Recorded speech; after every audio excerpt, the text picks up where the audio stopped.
তারেক রহমানের চীন সফরে সত্যিকারের কিছু অ্যাচিভমেন্ট আছে। এই অ্যাচিভমেন্টে কি সেটা কিন্তু বিএনপি একবারও বলে নাই বা বলতে পারে নাই। চীন সফরের সিগনিফিকেন্ট অ্যাচিভমেন্ট কি এটা বিএনপি নিজেই কইতে পারে নাই। কারণ হইতেছে তারা ডিপ্লোম্যাটিক ভাষাকে সম্ভবত ডিকোড করতে শেখে নাই। এখন ধরেন আমি যদি নাই জানি যে আমার শক্তিটা কি, তাইলে আমার সেই শক্তি থাকলে আমি ব্যবহার করতে পারবো না।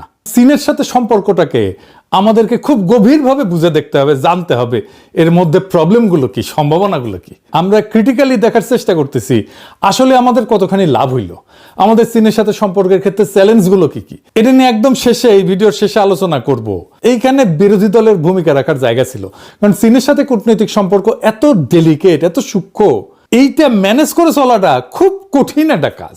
এমন ভাবে চীন বাংলাদেশের সম্পর্ককে প্রজেক্ট করা হইতেছে যেন চীন আমাদের ইন্ডিয়ার কবল থেকে রক্ষা করবে। আমাদের কেল্লা ফত হয়ে গেছে। বিশেষ কইরা শি জিনপিং এই সফরের